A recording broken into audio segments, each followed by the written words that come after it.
Good morning, everyone. Good evening, good afternoon, wherever you are, and welcome to this week's weekly energy boost.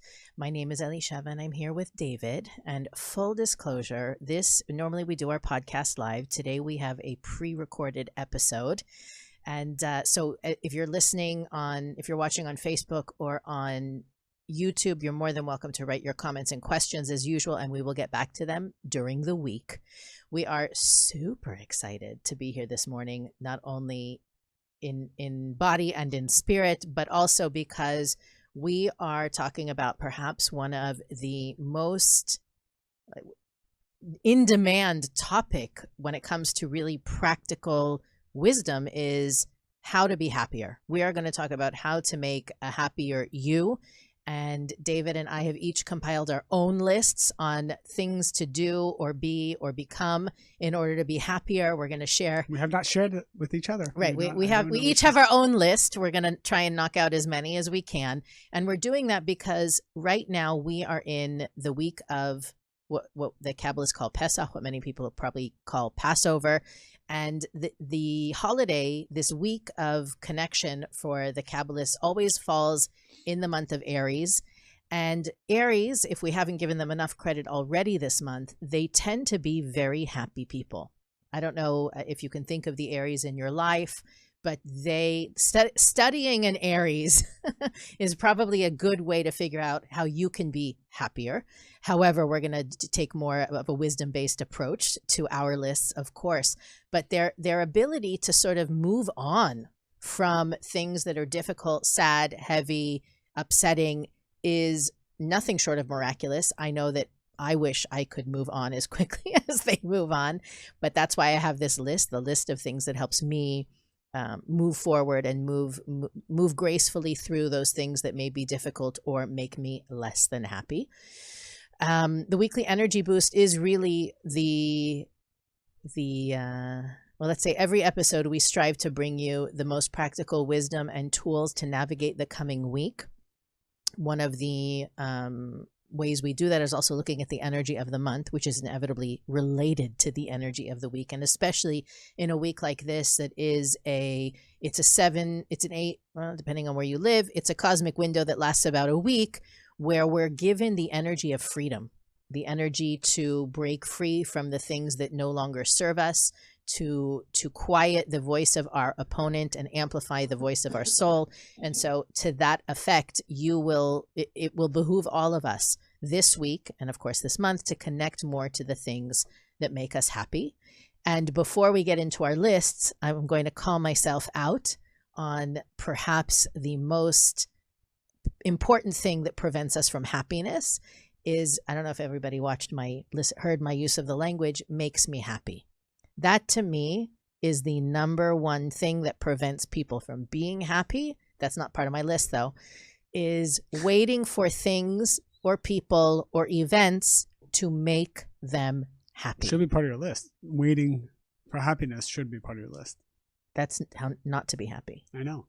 So my list is how to be happy. Yeah, so don't wait. Oh, don't wait. Yes. Okay, so let's start with, that's number one. Number one on David and Elisheva's list of ways to be happy is do not wait. I wanted them to be positive things though. Okay. Stop waiting for people, places, and things to make you happy.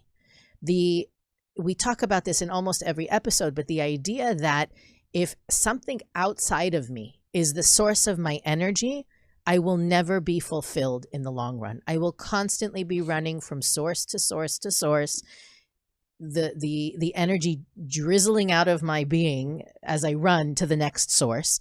That habit that we all have it, whether we're hopping from the next cup of coffee to the next cup of coffee, hopping from the next date, from date to date, hopping from episode to episode on Netflix, wherever we're running from or to and from, we're never going, when the source is outside of us, it will always be temporary. It may be instant. That may be the benefit that it has, is that it may be instant gratification, but it will always be temporary. I have a question. I think you said two topics in one, which is there are people who are waiting for something to happen. Right? I'm waiting for an apology. I'm waiting to hear back about my interview. I'm waiting to, for my situation to get better. That in and of itself shrinks the vessel, shrinks your spiritual vessel. What is a spiritual vessel, David? Your capacity to hold energy, your capacity to be fulfilled. So we all have an internal vessel, so that shrinks it. Every time you're waiting for something to happen, you're literally not the light anymore. You're the vessel. You're the effect, not the cause. But you're also saying something else. You're saying when we are dependent on an external source of energy. So that could be I'm happy when this is happening, and I'm totally not happy when it's not happening. So I am the effect in that case as well.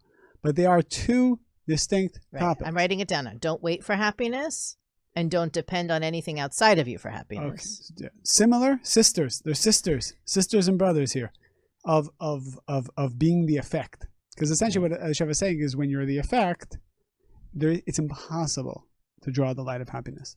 And the truth is, if I went and surveyed every single person who's listening to the show right now, do you want to be happy for 5 minutes, or do you want to be happy forever?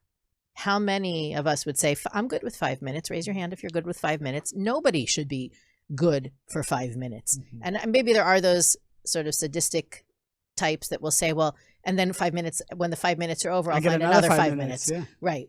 The Kabbalists are saying that if we understood how happy we could truly be forever, unending joy and fulfillment, we wouldn't shortchange ourselves on the 5 minutes and 5 minutes and then 5 minutes and maybe 10 minutes of happiness that we are bouncing from throughout our lives. And I've had people, I mean, even my kids, it's actually a funny thing I didn't even think about it before today, but let's say, for example, if we're going, they have a birthday party to look forward to, or a vacation to look forward to.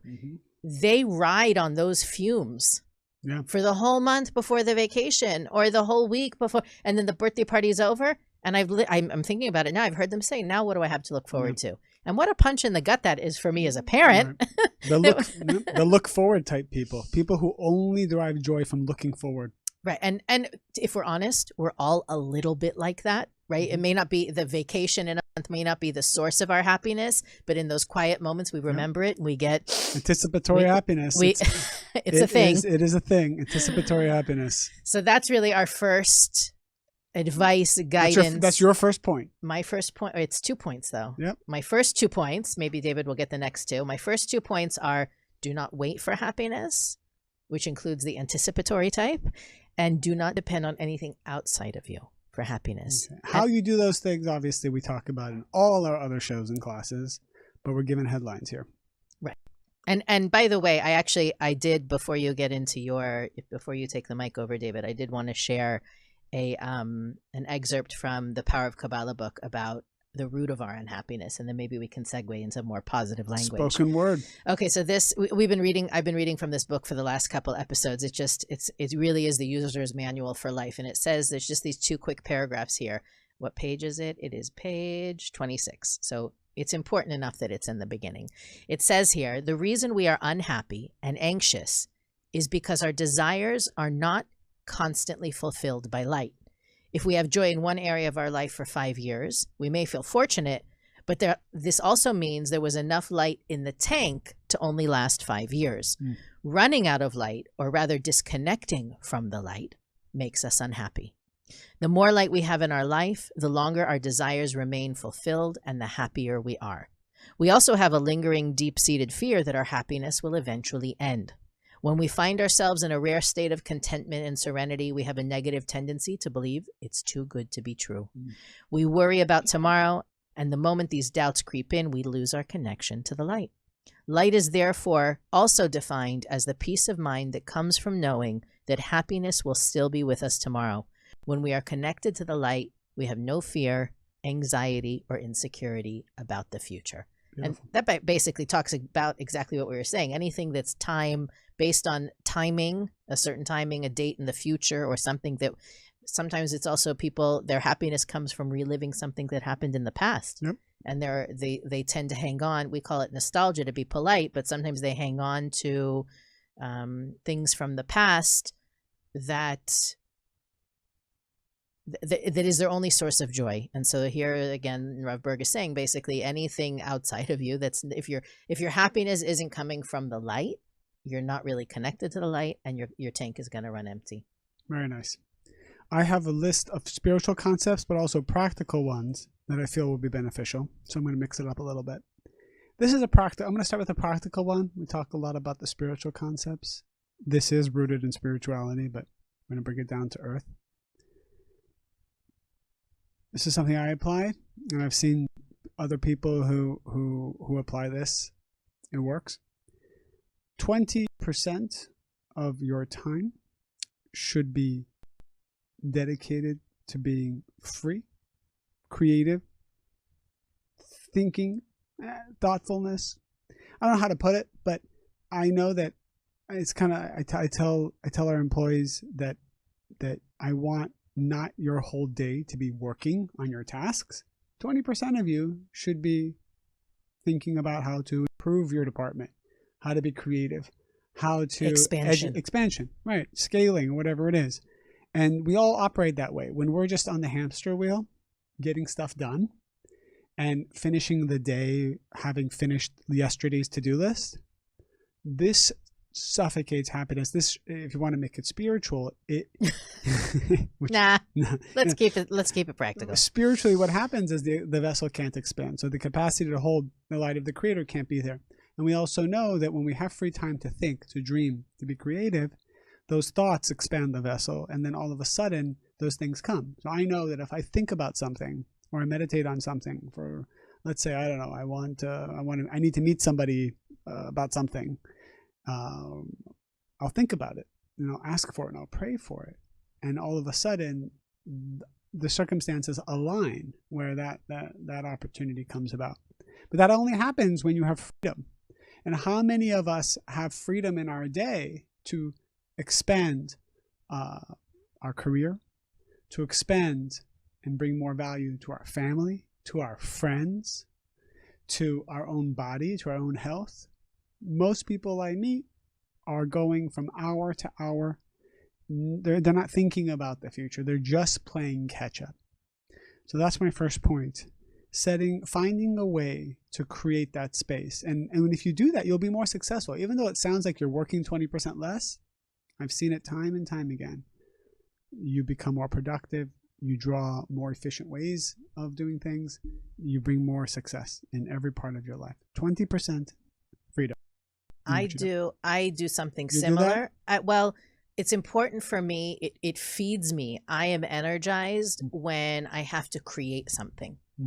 So it's similar. It's to I have to be always putting my energy into something that is new. And sometimes it means solving a problem, right? Coming up with a solution or fulfilling a demand for something that doesn't exist yet. And it can come in the form of creating a class or a seminar. It can be creating an event, something like it makes me, I don't know, sparkly. Great. I like it. I know some people that go for walks and they do that. Some people who drive. I know somebody goes and gets a pedicure and sits there while he's getting his pedicure and he's thinking. That's whatever. Give yourself the 20% of their time on a pedicure. I mean, that's pretty impressive. I mean, if you really think about it, a pedicure is about 30 minutes, and you got, pedicure takes up 5% of that time. I don't know, but to give yourself that permission, because sometimes we don't give ourselves permission. Oh, I'm being a bad mom. I'm being a bad father. I'm being a bad employee. It's selfish to be creative. So give yourself the permission to do that. So that's number one. Number two, I think, is a big one. I notice a complete difference in my happiness in my day when I don't do this. So start your day. Start the way you start your day. Starting your day with consciousness and not on a reactive note. So regardless of how your schedule is, you have to wake up and set time that it's you and the creator. And whether you're talking to the creator, whether you're studying something that's inspirational, whether you're planning for your day, and there's so many ways to do this. But you got to have a gap, a space. So for example, if my wife says, all right, 6:30, you got to take care of the kids. I'm not waking up at 6:26 and then rushing upstairs, half asleep or wherever it is to get the kids or whatever. So, because I know that I'm starting my day on a reactive note. So I'll wake up at 5:30 and I'll set an hour I'm tired just hearing you say that. Well, to wake up that early? Yes. Well, then you got that. By the way, one of my points here for happiness. Sleep in. Sleep. No. Sleep well. Yeah. This is huge. I'll have a whole thing about that. And this is your husband's specialty here. But sleep has a lot to do with happiness. We'll put that aside for a moment. Starting your day with consciousness. How many of us start our day with something proactive, even in the first minute? So Kabbalists say how you treat the first minute of your day. So what I do, because Satan really gives me a good punch. Like, I'm better at night, not so much in the morning. So Satan gives me like a good punch in the face as soon as I wake up.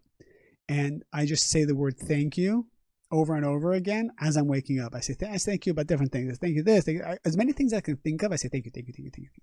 And what it does, it creates some very powerful energy, and it neutralizes the Satan first 5 minutes of the day. And then, you do your thing, you wash your face, all that stuff. And then then I have my routine, which I've given in other classes. I'm not going to give it now, but I have a routine that I need. Sometimes I get the curveball where something's asked of me and someone interrupts that space. And you got to be ready for that too. I don't know what to tell you. I'm kind of annoyed with you because you sort of stole one of mine. I don't know if it's... Well, we said if we were going to have the same one, then it's okay. Confirmatory. Yes, is that a word? It's annoying that David said it first, maybe, but both of us have apparently on our list the idea of appreciation. Now, David threw it into the morning, waking up with consciousness. I would go so far to say is that whatever, it might not be, you may prefer and you may have the luxury of being able to wake up first thing in the morning and consume consciousness, listen to something, read something, pray, meditate. That's also good for the morning routine. But appreciation is at the top of my list because the lack of appreciation is actually what invites the universe to wake you up, to shake you up, to create challenges that were otherwise unnecessary. So one of the things, and I tell to people as a daily practice, again, not necessarily first thing in the morning, although first thing in the morning, if you can do that without a cup of coffee, more power to you. You do the coffee thing. I do. I have a quick prayer I say. I wake up the kids. Takes them a few minutes to get out of bed, so I have time to have a few sips of coffee first. I want to be clear. It is okay to love your coffee. However, the gratitude, and by the way, I have gratitude. I go to sleep at night thinking, oh, I am so lucky that I have that cup of coffee waiting for me in the morning. And I am so lucky that I have a comfy bed to crawl into and I have a job that I love. And I have to say, I do have those conscious thoughts on a consistent basis. It is really difficult to be upset about things when you are busy, feeling privileged, lucky, honored, and appreciative. And the recognition that it all comes from one source, even if it's my husband that bought the flowers, or, maybe my mom made dinner for us one night. I felt so much appreciation, not only for, let's say, my mom and the dinner itself, but appreciation that it was almost like an unanswered prayer. I didn't even know I had a prayer for it. And like the universe knows me better. My mom knows me better than I know myself. What a beautiful thing. Mm-hmm. And so I'm saying it's not about I'm appreciative of my bank account or I'm appreciative that I live in a, safe neighborhood kind of thing. It's not even going that far. It's the little things. It's in the moment to moment. If you can find 5 things right now to be appreciative, you've already increased the amount of happiness and joy in your heart. And how simple and easy that is. You're breathing. That's something to appreciate. You have a job. That's something else to appreciate. You have a roof over your head. That's something else to appreciate. And push yourself into that zone. Your mood will be elevated, I promise, no matter what. I want to throw something in there about the coffee. I remember reading something about how studies do show that coffee is better for you than not drinking it. But what was really interesting to me is I remember like one time I had to go to the airport early and I wake up like whatever it was 5 a.m. and I don't like to drink my coffee till a couple hours after I wake up. But this time I drank it like 20 minutes after because I had no choice. I got to down this thing before I get to the airport. And I had the opposite effect. It didn't help me. And then I read an article and I would I would say that if you can, Google this, best time to drink coffee, because it all has to do with... I read it also. You read this also? And I rolled my eyes. Well, everyone's different. Everyone's different, but it's interesting that there's a science behind it, because you want to wait for your cortisol levels to let your body wake up before you drink it, and it'll have a better effect on you. Have a better effect on you, which I found to be very interesting, and everyone's different. So when we're talking about happiness also, is being in tune with your body, I think, is very, very valuable physically, because, again, if you're sleep deprived, you're just going to be cranky. You can't. I mean, scientifically, it's hard to be happy. No, the great Kabbalists did it. There is a verse in the Bible that says you should not put a stumbling block before the blind. Yes. This, to me, is an example of putting a stumbling block before the blind. If you know that you get hangry, put a bar in your purse or your pocket, meaning... I think I say this at least every month, but one of the most difficult things about being a spiritual person is you have to know yourself. You have to be real and honest with who you are and what your limitations are and what your needs are. And if your need is to have a cup of coffee in the first 5 minutes of your morning because it'll make you a happier, kinder parent getting your kids out of the house, do it. If you know that your blood sugar is going to drop and you're going to become irritable, prepare for it. If you know that you need to sleep 8 hours a night to be a functioning human being, do it. The physical reality is there for us to express our spiritual strength. So if you're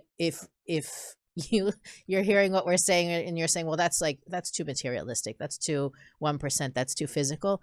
No. The physical reality is the stage on which we accomplish our spiritual growth. And if you cannot take care of your body, you are failing a serious spiritual test. 100%. She doesn't do it anymore, but when my wife used to do a program to help people lose weight, and they asked her, give me the order of importance of how to lose weight. And she put it in order of stress. So this is where the spiritual component comes in, because I think that's the best way to remove stress.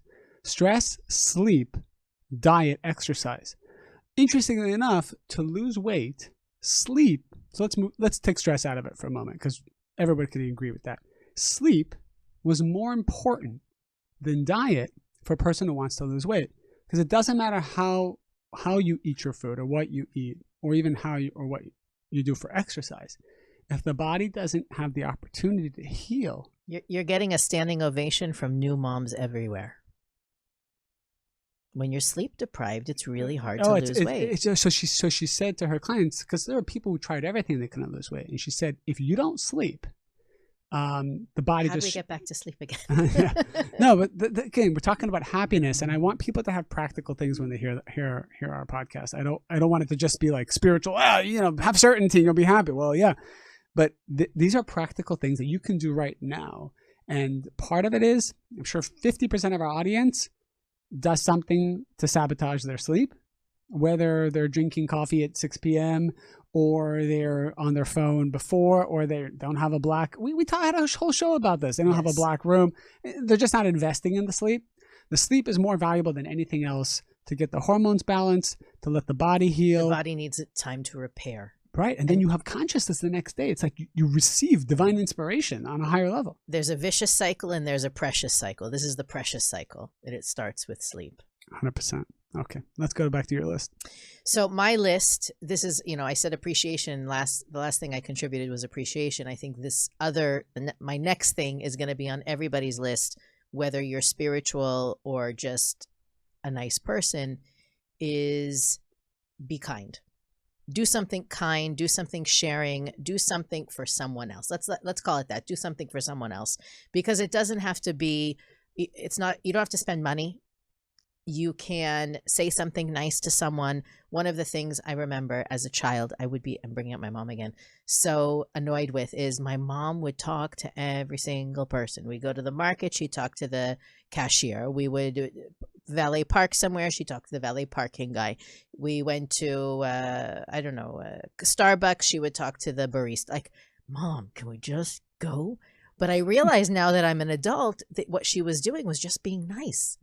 Making the other person feel good, giving them a compliment, talking to them about how they made her day. And I'm like, my goodness, it was so irritating to me when I wanted to just get out of the store. But now I realize if you can find one person something so small as commenting something very positive on the social media post, sharing a compliment. I mean, these days, maybe we're not going out as much as we used to, but for sure you can even send a text to somebody. I was just thinking about you and it put a smile on my face. How good would you feel if somebody just sent you a text saying, you just popped into my mind and it put a smile on your face. I hope you're having a great day.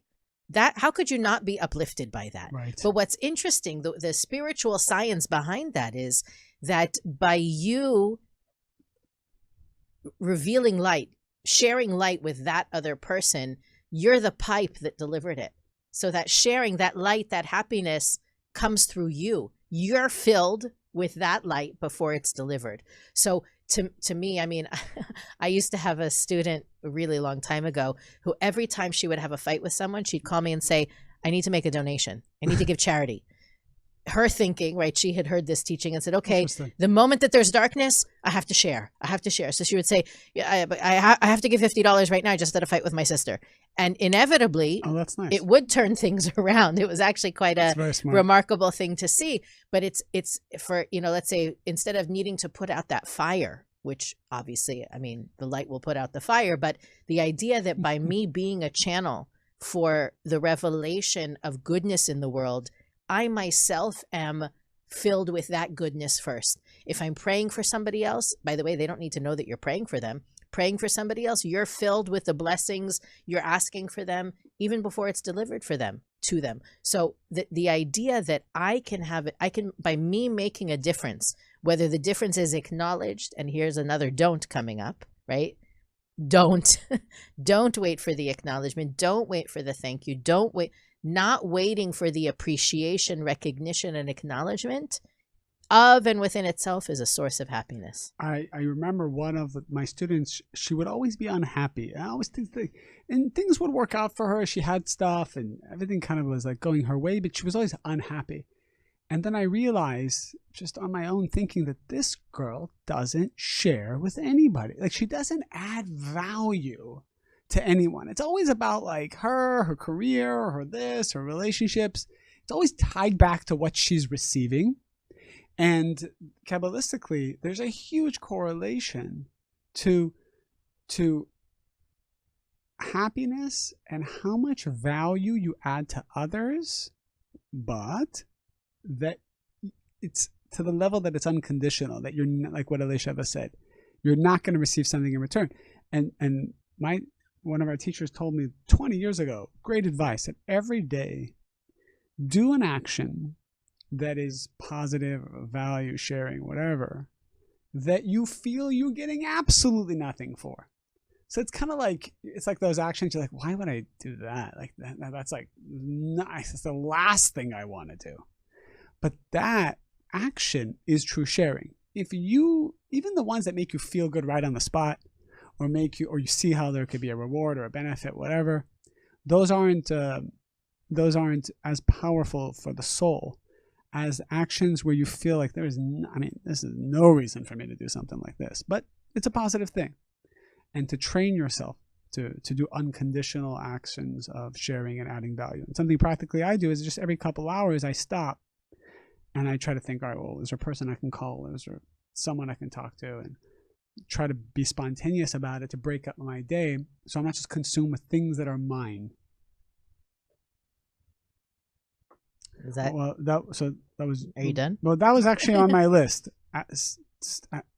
Do you have people you add value to throughout your day, even if it feels like you have to take time away from your own work, your own family, your own situation to help somebody else? This is not just being nice. This is one of the secrets of success. The other areas of your life will improve if you take the time out of your day and give light in other places. Okay. You have one more? We have one. We have time for more than one. Let's I want to oversaturate our audience. Okay, so give them one more. I'll give them one more. Mine is like we can continue. It could be two. Time. It could be two, but I'm making it one. And I'm just going to say it and then I'll explain it. You have to always be doing something that makes you grow and always be doing something that makes you glow. Glow like and Dr. grow. Seuss, like Dr. Yes. Seuss. Elisha meets Dr. Seuss. Grow and glow. The grow is something that stretches you. And David kind of alluded to it a little bit in the beginning. I wouldn't say it's so much the same thing. He was talking about the 20% of your time for expansion, creativity, growth, cultivation, etc.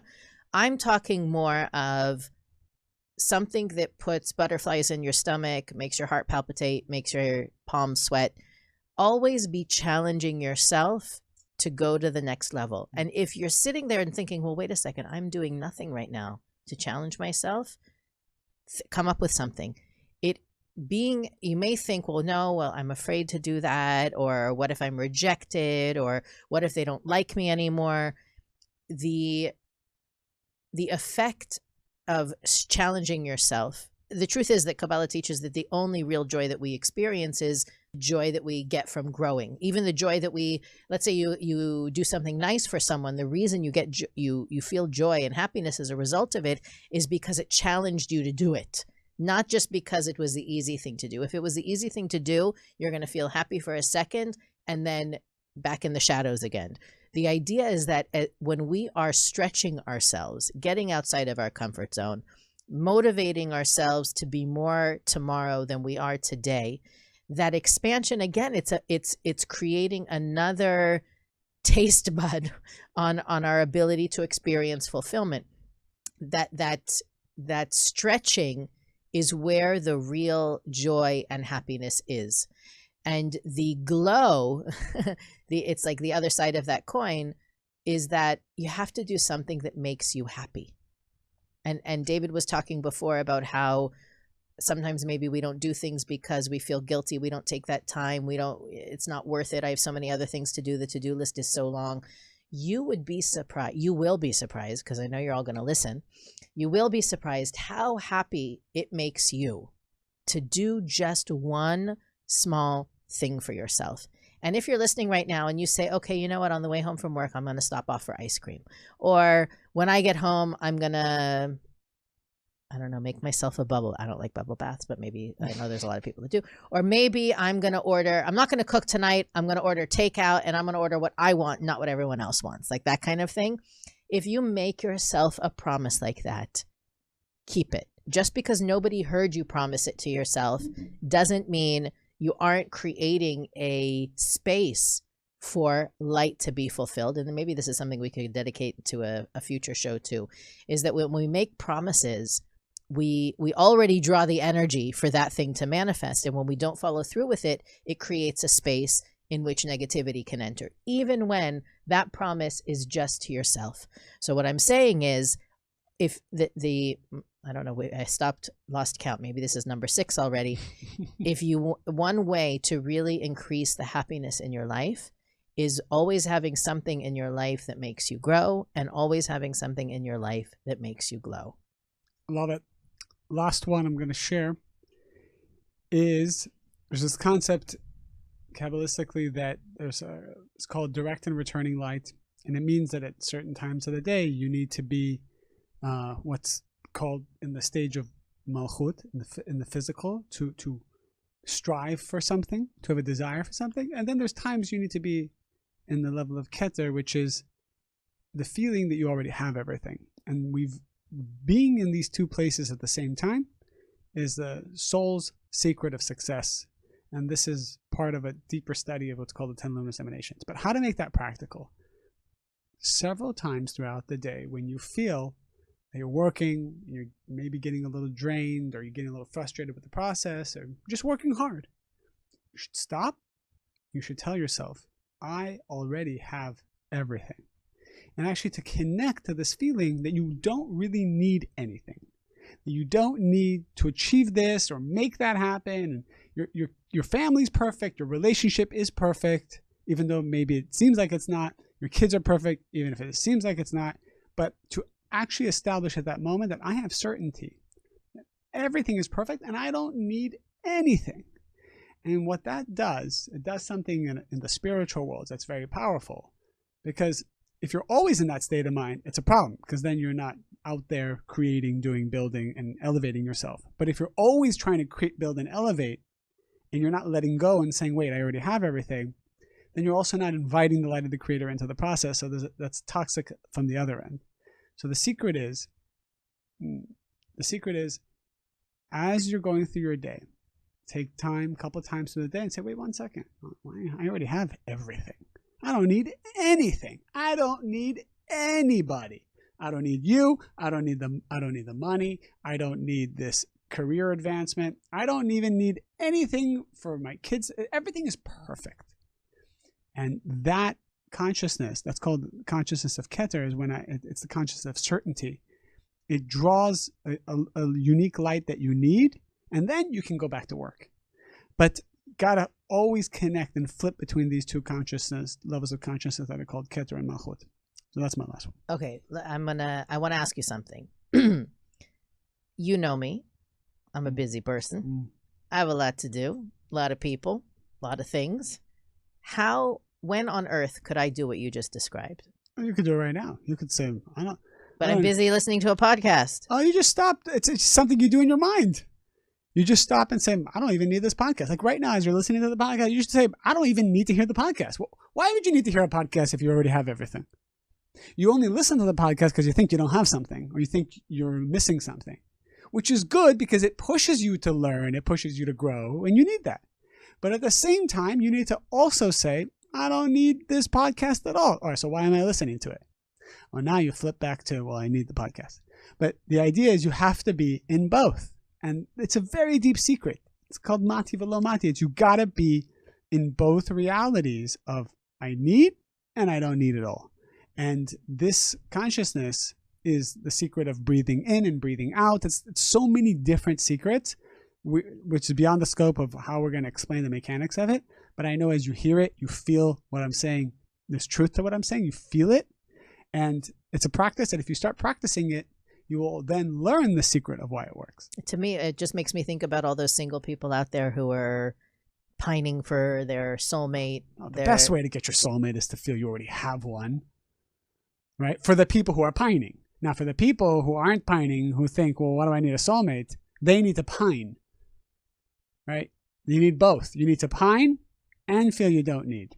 But if you're only one, you're stuck. It goes back to that idea again that this work requires such authenticity and such realness with yourself, because you may be listening and saying, well, I want my soulmate, but deep down inside you really don't, or vice versa. Yep. So it's only going to work. Everything that we're talking about is only going to work if you can look inside and genuinely identify where you're at and be okay with it. I think one of the things that keeps people from being their authentic selves, living fearlessly and unabashedly as who they are, is they're afraid that when they see who they are or they discover what's really inside, it'll be bad, or it'll be disappointing, or it'll be frustrating, or it'll be impossible to make happy.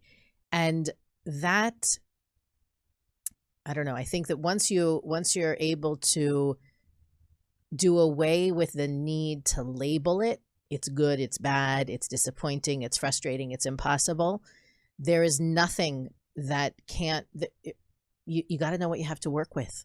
And there is no such thing as a bad person or a bad situation.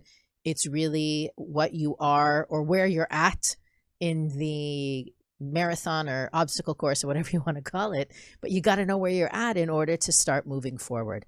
And I think that part of everything that we've shared, not only today, but in the previous few episodes, really does require getting to know your authentic self, who you are. And that it's like, how are you going to put together the puzzle if the pieces are not all out in front of you? You got to make sure that you've got all the pieces of the puzzle in order to put it together and then to be able to appreciate that completed piece of art. All right, wrap this up. We've given them way too much. No, way too many concepts. Think about how much happier the world is going to be this week because of everything we've just shared. Oversensitive. Be sensitive to oversaturating our audience. Okay, audience. Okay, David. So we still are inviting our listeners to read the Power of Kabbalah book. I read from it again today. That is available on share.kabbalah.com/web10 for our listeners to get a 10% discount on the book from our website. Really, as I mentioned before, it has I think it's 13 most important Kabbalistic principles.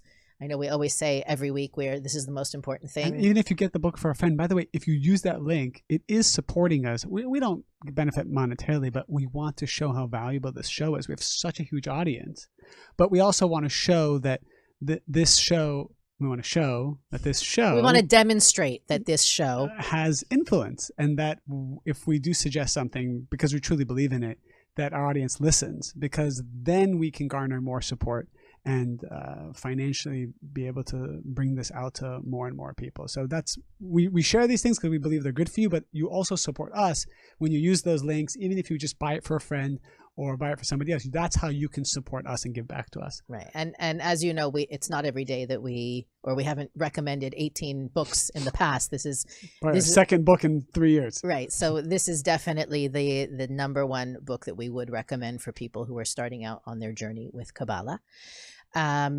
Next week, we are bringing back Batya Solomon, who is also another one of our most pined for guests. And we're very excited to have her back. We're going to talk about, I don't even remember what we're going to talk about. Being flexible, growth mindset, neuroplasticity, how to change your mind when you're stubborn and difficult. And it's so good. I'm so excited to do it. I'm so excited that we have all you listening. I'm so excited that you're all going to be happier this week. If you do not already subscribe to the podcast, please do that now. Rate and review us, share it with others. Think about how much happier the world will be if 1 million people hear this episode. Let's see if we can do it. And that's it. Have a fabulous week, and we'll see you next week on the Weekly Energy Boost.